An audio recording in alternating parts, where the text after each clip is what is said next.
चौथे दिन इसलिए मनाया, 7 दिन की भागवत होती है, 7 दिन में चौथे दिन ही जन्मोत्सव मनाया जाता है। क्यों भाई? 7 दिन में तीसरे दिन भी मना सकते थे, 5वें दिन भी, 6वें दिन, या फिर पहले दिन ही मना देते सुखदेव जी।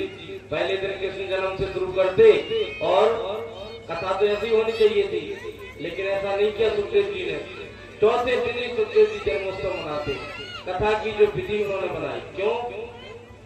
चौथा जानते हो चौथा किसको बोलते हैं? जब कोई खत्म हो जाता है तो चौथा होता है ना, बोलते हम चौथे में जा रहे हैं। अब आपके यहाँ पता नहीं क्या बोलते, लेकिन हमारे यहाँ जब कोई खत्म हो जाता है तो बोलते चौथे में जा रहे हैं। मतलब जो खत्म हो जाता है तो बोलते चौथे में गए थे हम लोग।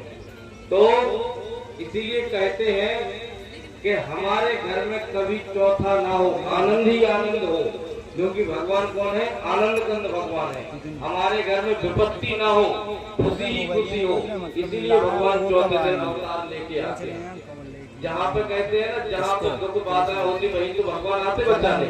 तो आनंद कंद भगवान कब आए?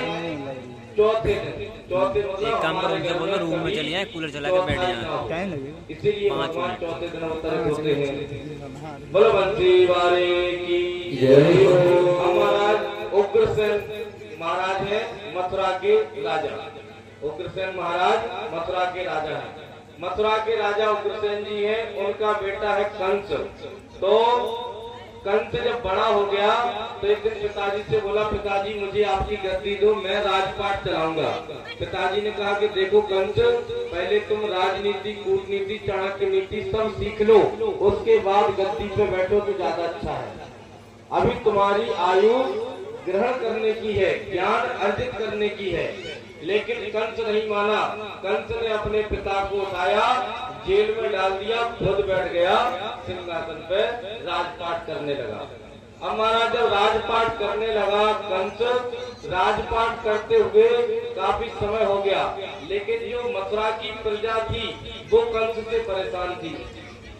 कंस के बारे में पीठ पीछे बहुत भला बुरा कहती थी जनता, क्योंकि जिसने अपने पिता को ही जेल में डाल दिया हो, ऐसे बालक के लिए कोई अच्छा बोलेगा? नहीं बोलेगा। तो पिता को जेल में डाल दिया। अब कंस खुद राजपाट करता है। एक दिन उसके मन में विचार आया, क्यों ना मैं कुछ ऐसा काम करूं जिससे प्रजा की नजरों में मैं अच्छा बन जाऊं, यानी ढोंग करूं, पाखंड करूं। तो पाखंड करने के लिए एक देवक जी महाराज हैं, उसके चाचा देवक जी महाराज की बेटी है देवकी। देवकी को